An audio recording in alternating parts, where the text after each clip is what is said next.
Well, Rise and Grind DMV, happy Saturday. We are waking up to mostly sunny skies across the area, but overall, it's going to be a chilly day. So keep it here. We'll break down your weekend forecast coming up.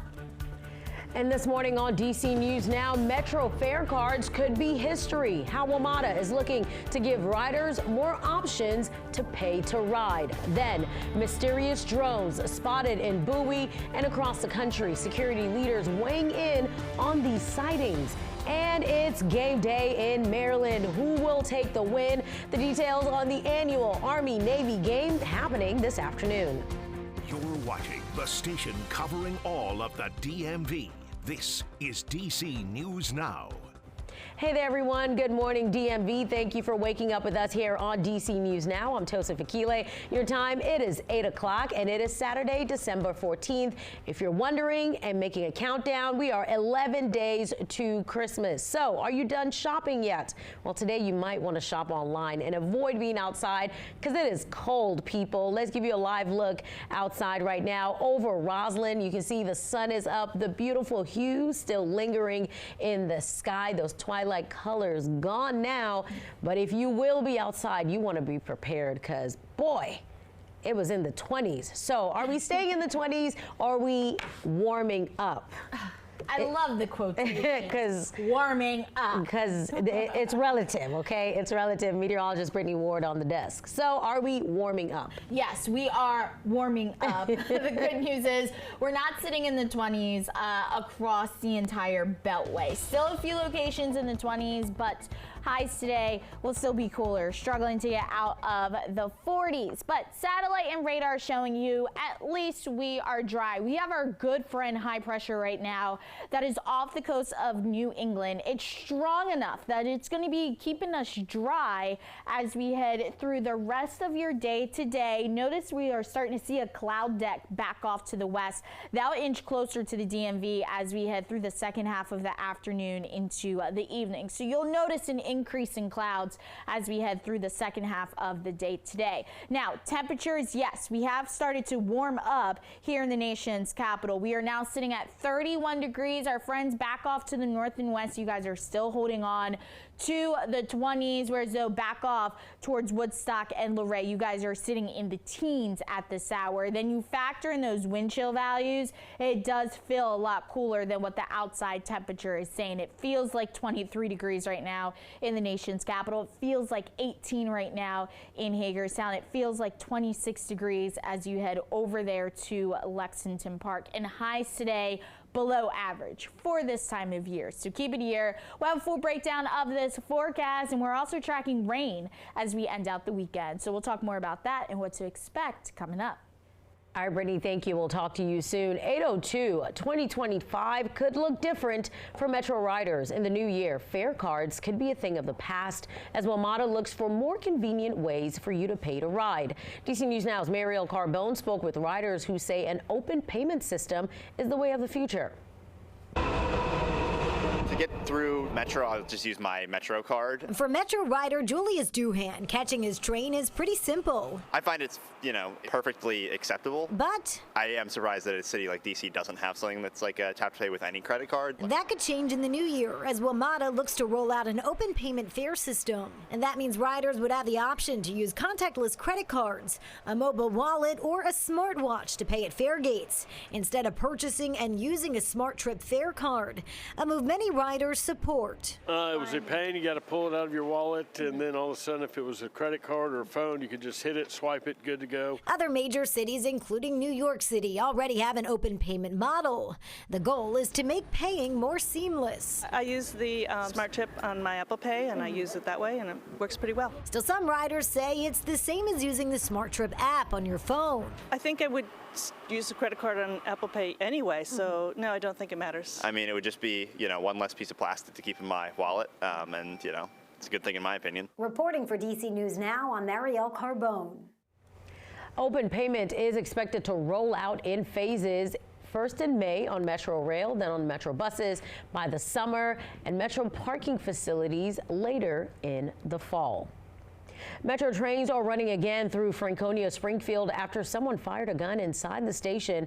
WMATA says 2 men were fighting on a platform yesterday afternoon, and that's when a gun went off. But no one was hurt. The men are in custody. The gun recovered. The incident temporarily stopped Blue Line service between Franconia Springfield and Van Dorn Street. A man is dead after a shooting in Suitland, Maryland. There was a large police presence at an apartment complex on Pearl Drive. DC News Now is working to learn more details from police. Once we have that information, we'll bring it to you live on air and online.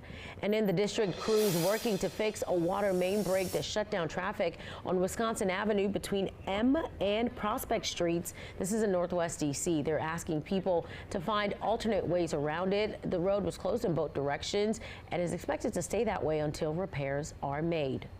8:05, airports are gearing up for yet another round of holiday travel. TSA at Dulles is expecting to see more passengers starting next Friday. Now, here's the reminder. If you plan to fly with presents, make sure they're unwrapped. If you're traveling with a gift, our #1 advice is to please don't wrap the gift. We strongly recommend that you use a gift bag so that if the gift item triggers an alarm, the TSA officer can go in, push the paper aside, and see what the item is and screen that item. With Christmas and Hanukkah falling on the same day, TSA believes it will see another uptick in travel at the end of the month. Loudoun County transit workers have reached a new contract with county contractor Keolis. This is according to local union ATU Local 689. They say the new contract includes major improvements in wages, sick leave, and vacation. A path to retirement security is also included in this contract. The new contract comes after nearly 4 years of negotiations. 8:06 happening this weekend in Montgomery County, the second Rockville Bike Party hosted by Rockville Bicycle Advisory Committee. The free party open to everyone who rides. The committee is encouraging people to decorate their bikes and wear festive clothes to celebrate the holiday season. Their first bike party just before Halloween had over 50 riders, and they're hoping more people come out this time. The goal, to build community. We're trying to encourage people to ride their bikes around the city of Rockville. Rockville is a pretty safe place to ride. We enjoy kind of getting around on bikes. It's easy to get from one place to another on a bicycle, and we've been encouraging people to ride around to take advantage of the new infrastructure in the town center that we've seen and we've taken footage of. The bike party kicks off at Rockville Town Square at 4:30. A heads up for Metro riders, some changes kicking off this weekend. Automated trains will return to the Red Line. WMATA says this could save riders several minutes per trip. Also, Green and Yellow Line trains will arrive every 6 instead of 8 minutes during the day. And Metro Bus will change 26 routes to accommodate circulator bus riders when that service stops at the end of the month. 8:07, reefs across America will lay reefs at Arlington National Cemetery today. And Rockville City police officers are making sure those reefs make it there. The motor unit is escorting the reefs from the Delaware line to the Virginia line. The reefs will be placed on the headstones of our nation's fallen heroes. You can help place those reefs and remember those who served our nation. You can do that starting at 8 o'clock. The National Museum of African American History and Culture just opened its first international traveling exhibition. It's called In Slavery's Wake, Making Black Freedom in the World. The museum says the exhibit makes connections between Black freedom makers across times. It features 100 objects, 250 images, and 10 multimedia interactives and films. You can see the exhibit until June 8th. So I decided to do a little interior decorating and spruce the place up a little bit. So I hope you like my upgrades. Hold on. Look at Governor Moore trying to start stuff. Take a look at your screen. Maryland Governor Wes Moore posting this video of him sneaking into the Naval Academy to hang up an Army flag ahead of that Army-Navy game tomorrow. You can see more excitement there. He was commissioned as a second lieutenant in the Army after college and served in Afghanistan with the 82nd Airborne Division. And you can see he is very excited there, and he's not the only one. This is one of the biggest rivalries in all of sports, and it kicks off today at Northwest Stadium in Landover. It's definitely going to be packed. DC News Now's Tim Reed caught up with fans at DC Block Party where bragging rights are on the line. This is where all the action will take place Saturday afternoon right here at Northwest Stadium in Landover, Maryland. the Army-Navy game was one of college football's biggest rivalries. Today I spoke to fans on both sides who tell us they're looking to see a very exciting game. Army, go West Point, go Black Knights. Hundreds of Army and Navy fans were having fun Friday at this block party at Navy Yard. That includes the Diaz family who are rooting for Army. They traveled from Lakeland, Florida. This is our first time. This is our first rivalry game, and it has been really cool to see all the festivities and all the Army-Navy fans out and about and meeting Army-Navy families. It's really cool. This is our first experience doing this, and it's really cool that it's in DC to bring our other kids here and see all the cool historical sites, but then to have the awesome rivalry and the fun fans all around town is a great experience. Many others like this family also flew into DC from St. Louis, Missouri.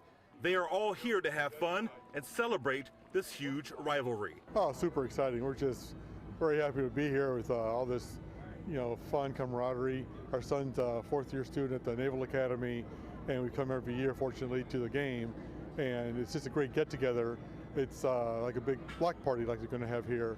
Kickoff is set for 3 p.m. right here at Northwest Stadium. In Landover, Maryland, Tim Reed, DC News Now. All right, Brittany, bragging rights are on the table, so let us know. I know we can't decide who's going to win, but we can decide how cold or how warm it's going to be. So what are we going to get? That was the question you were going to ask. No. Look, go team. Both teams. Go Army. Go Navy.